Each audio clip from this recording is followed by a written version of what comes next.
اللہ تبارک و تعالی اپنے بندوں پر بڑا مہربان ہے، وہ اپنے بندوں کو معاف کرنے والا ہے، اپنے بندوں پر رحمت کرنے والا ہے۔ ہم اللہ تعالیٰ کے عاجز بندے ہیں، خواہشات نفسانیہ کئی دفعہ معاذ اللہ غالب آتی ہیں، غلطیاں ہو جاتی ہیں،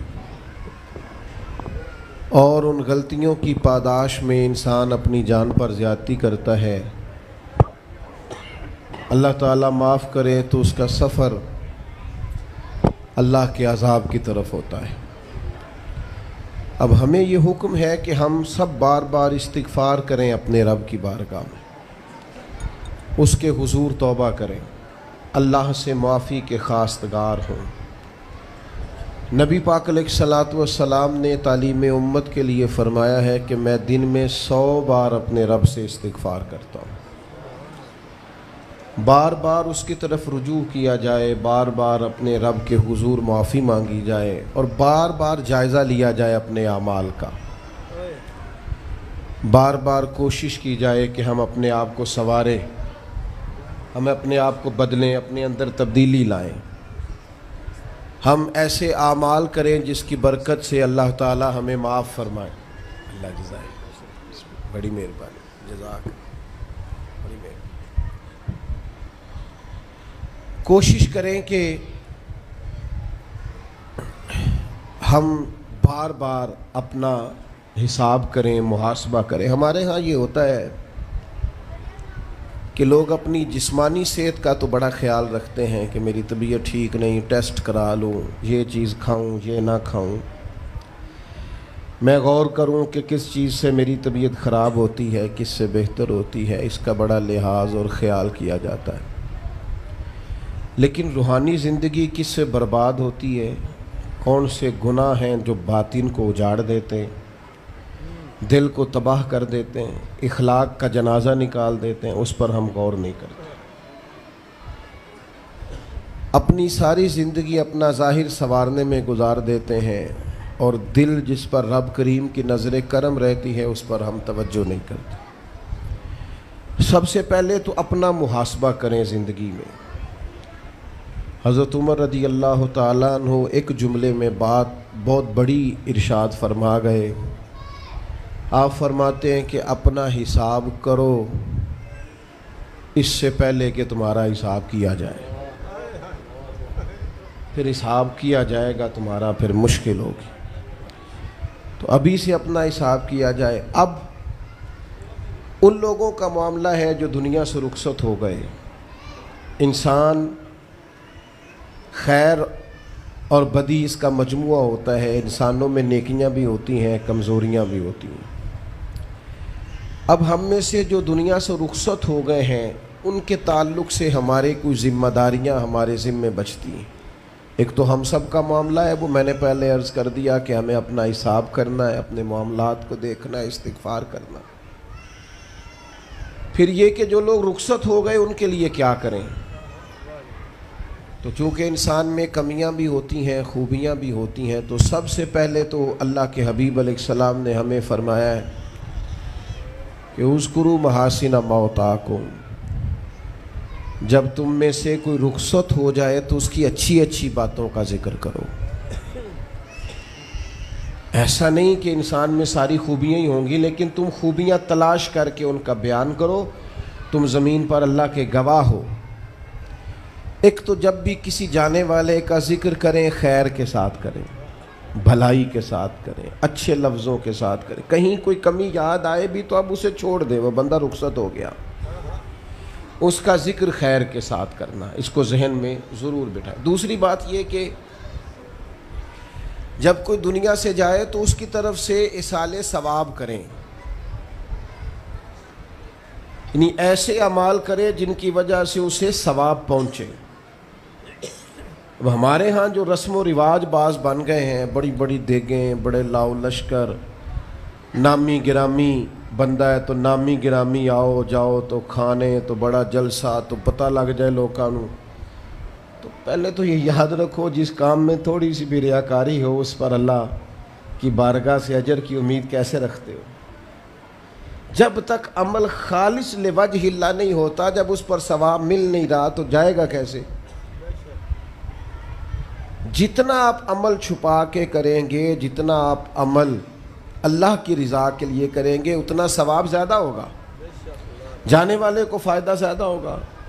وہ میں ختموں پہ جاتا ہوں کئی دفعہ تو وہ کہتے ہیں اتنے لاکھ روپیہ مسجد کو دیا، اس کا بھی اعلان کر دیں، اتنے قرآن پاک پڑھے ہیں تو اس کا بھی اعلان کر دے۔ کس کو بتا رہے ہو اعلان کر کے؟ اللہ کو تو پتہ ہے تم نے کیا پڑھا ہے، یہ پرچیاں پڑھ پڑھ کے کس بات کی سنا رہے ہو؟ کیا مطلب ہے اس کا؟ حضرت عبداللہ ابن مسعود رضی اللہ تعالیٰ عنہ فرماتے ہیں بعض ریاکار مر کے بھی ریاکاری نہیں چھوڑتے۔ حضور مر کے ریاکاری نہیں چھوڑتے، مرنے کے بعد کیسے ہوگی؟ فرماتے ہیں ان کی خواہش ہوتی ہے جنازے بڑے ہونے چاہیے، لوگوں کو پتہ لگ جائے فلانا گیا، مرنے کے بعد بھی تو دکھاوا کر رہا۔ حضرت ابو ذر غفاری رضی اللہ تعالیٰ عنہ کا جنازہ چند لوگوں نے پڑھا ہے، 4-5 لوگوں نے، اور حضور کے محبوب ترین صحابی ہیں۔ بڑا جنازہ بھی بڑی بات ہے، اللہ تعالیٰ توفیق دے تو اچھے لوگوں کے بڑے جنازے، لیکن کسی کا جنازہ چھوٹا بھی ہو جائے تو مطلب یہ نہیں کہ بندہ ٹھیک نہیں تھا۔ بات کی سمجھ آ رہی ہے؟ تو میرے عزیز، اصال ثواب کریں تو اللہ کی رضا کے لیے، محض پتہ ہوتا ہے محلے میں غریب کون ہے، اپنے والد اور والدہ کے نام پر غریب کو دے دیں، کسی مقروض کی مدد کریں، اس بیچارے کی جان چھوٹ جائے۔ آپ کوئی گلی ٹھیک کرا دیں جہاں سے لوگوں کا گزرنا آسان ہو، آپ کچھ ایسا نظام کر دیں جس سے لوگوں کے لیے آسانیاں پیدا ہو جائیں، لیکن آپ محض وہی کام کریں گے جس سے دکھاوا ہوگا تو کیا امید کرتے ہیں اس پر اجر کی؟ تو اصال ثواب دیکھیں قوم کو ضرورت کیا ہے، وہ والا اصال ثواب کریں۔ حضرت سعد رضی اللہ تعالیٰ عنہ نے جب آن کر کے عرض کیا تھا کہ یا رسول اللہ صلی اللہ تعالیٰ علیہ وسلم، میری والدہ کا انتقال ہو گیا ہے تو میں ان کے لیے کیا کروں؟ تو محبوب نے فرمایا کہ فلاں جگہ پانی کی قلت ہے تو وہاں کنواں کھدوا دے۔ معنی کیا ہے کہ اس پانی پینے سے اللہ تبارک و تعالیٰ تیری ماں کو اس کا اجر عطا فرمائے گا۔ صدقہ تو جس چیز کی ضرورت ہے آپ وہ چیز کر کے دیں، اور ختم چپ کر کے بھی ہو جاتا ہے، گھر کے اندر بھی ہو جاتا ہے، اکیلے بھی ہو جاتا ہے، اس کے لیے لاکھوں کروڑوں لگانے کی کوئی ضرورت بھی نہیں۔ چوتھی بات، تیسری بات، کوشش فرمائیں کہ جو نیکیاں جانے والا کرتا تھا وہ نیکیاں جاری رہیں، اس کے بچے، اس کی اولاد، اس کے سارے رشتہ دار ان نیکیوں، اگر وہ کوئی بھلائی کرتا تھا تو وہ بھلائی ہوتی رہے، وہ جاری رہے، وہ سلسلہ آگے بڑھایا جائے۔ ہم یہ کرتے ہیں کہ ہم خیر کے کاموں کو جاری نہیں رکھتے، بلکہ والد کے جانے کے بعد تو بچے بڑے سیانے ہوتے ہیں، وہ کہتے ہیں ابا جی کو تو بس وہ فلانا غریب بھی لوٹ کے لے جاتا تھا، فلانا بھی اپنی مجبوری سنا کے، تو ہم تو سیانے ہیں۔ او خدا کے بندے، حضور علیہ السلام نے فرمایا تمہیں جو روزی دی جاتی ہے وہ تمہارے کمزوروں کی وجہ سے دی جاتی ہے، وہ جو ضعیف کمزور لوگ تمہارے دسترخوان سے کھا جاتے ہیں ان کے سبب سے اللہ تعالیٰ تمہیں عطا کرتا ہے۔ تو اس لیے یہ تو کوئی طریقہ نہیں ہے کہ آپ کے بزرگ خیر کا کام کرتے تھے آپ نے چھوڑ دیا، تو آپ ایک کام یہ کریں کہ ان کی نیکیاں جاری رکھیں۔ اور چوتھی بات یہ کہ ان کے لیے دعا کریں۔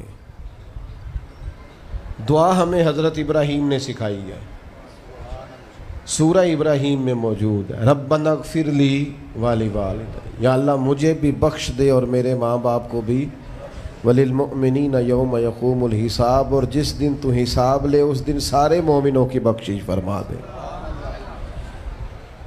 ایک شخص نے نا حضور علیہ السلام کے سامنے دعا مانگی، اللہ مجھ پہ رحم فرما اور اپنے نبی پہ رحم فرما۔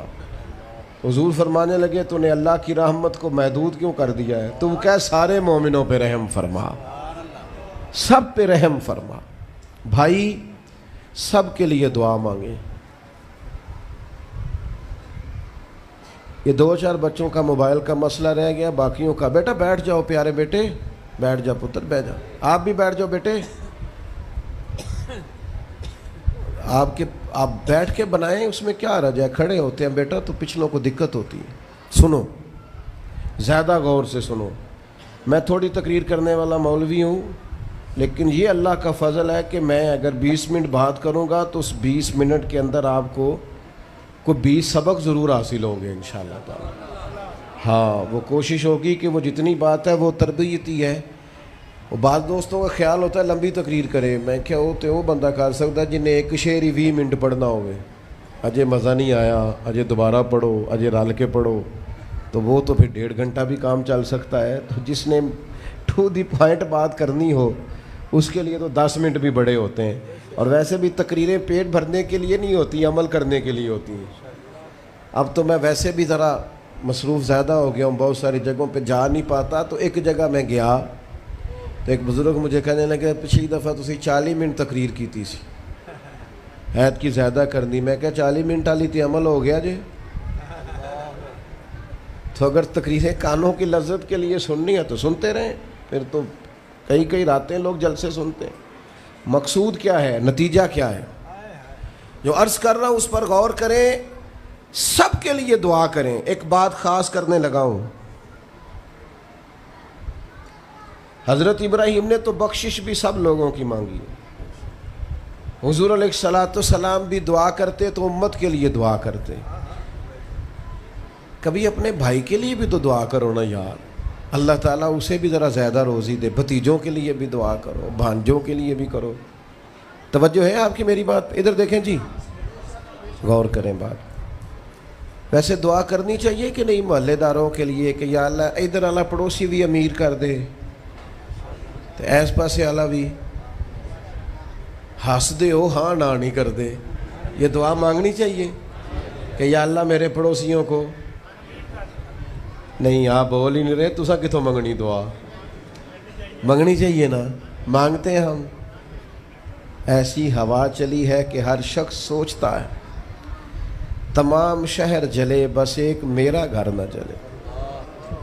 او خدا کے بندے کبھی محدود نہ کر خدا کی رحمت، سب کے لیے مانگ اس سے، وہ بڑا کریم ہے۔ تو کیا یا اللہ سب کو دے اور سب کے صدقے ہمیں بھی دے۔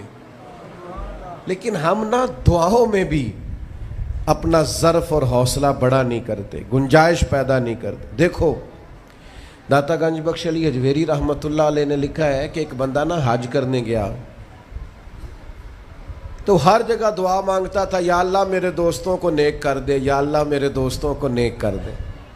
عرفات میں بھی، منا میں بھی، مزدلفہ میں بھی، بیت اللہ شریف کے پاس بھی، ہر جگہ یا اللہ میرے دوستوں کو اچھا کر دے۔ ایک بندے نے اسے کہا یار یہ عجیب دعا کرتا ہے تو، میرے دوستوں کو نیک کر دے، اپنے لیے بھی تو مانگنا۔ تو کہنے لگا اللہ کے بندے میں ہر وقت دوستوں کے بیچ رہتا ہوں، اگر وہ نیک ہو گئے تو میں بھی انشاءاللہ ہو جاؤں گا۔ ان کی صحبت میرے اوپر بھی اچھا اثر ڈالے گی، چونکہ رہتا جو ان کے بیچ ہوں۔ ہمارا علاقہ امیر ہو گیا تو انشاءاللہ ہم بھی ہو ہی جائیں گے۔ لوگوں کے رزق میں برکت ہوگی تو ہمارے رزق میں بھی تھوڑا سا نہ کشادہ دل کریں ہر معاملے میں۔ اور سنیں حدیث پاک، نبی کریم علیہ الصلوۃ والسلام نے فرمایا جو دعا اپنے بھائی کی غیر موجودگی میں اس کے لیے مانگی جاتی ہے نا، اللہ وہ دعا جلدی قبول فرماتا ہے۔ اور حضور فرماتے ہیں جب تم اپنے بھائی کی غیر موجودگی میں اس کے لیے دعا مانگتے ہو، اللہ تمہارے سرانے فرشتہ کھڑا کرتا ہے، اور فرشتہ کہتا ہے مالک جو یہ اس کے لیے مانگ رہا ہے پہلے اسے عطا فرما۔ تو کیسی سعادت کی بات۔ لیکن سینہ کشادہ کرنا پڑے گا، دل بڑا کرنا پڑے گا، حوصلہ بڑا کرنا پڑے گا۔ جب تک دل، طبیعت، حوصلہ یہ بڑا نہیں ہوتا اتنی دیر تک لطف۔ حضور کی ساری امت کے لیے دعا مانگیں کہ اے اللہ جتنے خوش عقیدہ ہیں محبوب کے غلام سب کو جنت عطا فرما، سب کے لیے کھول دے دروازے جنت کے۔ دعا اللہ کی۔ اچھا پھر دعا مانگنی بھی ذرا ذوق سے چاہیے۔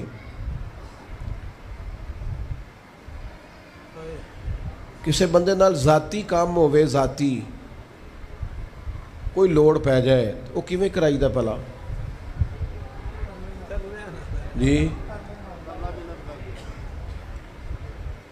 ਤੁਹਾਨੂੰ ਪਤਾ ਹੈ ਸਾਰਿਆਂ ਨੂੰ ਗੱਲ ਦਾ। ਸਲਾਮ ਅਲੈਕੁਮ ਜਨਾਬ। ਕਹਿੰਦਾ ਵਾਲੇਕੁਮ ਅਸਲਾਮ। ਕਿੱਥੇ ਹੋ ਜੀ? ਮੈਂ ਤੇ ਦੂਰ ਆ ਕਿਧਰੇ, ਤੁਸੀਂ ਹੁਕਮ ਕਰੋ। ਕਹਿੰਦਾ ਨਹੀਂ ਟੈਲੀਫੋਨ ਵਾਲੀ ਗੱਲ ਹੀ ਨਹੀਂ,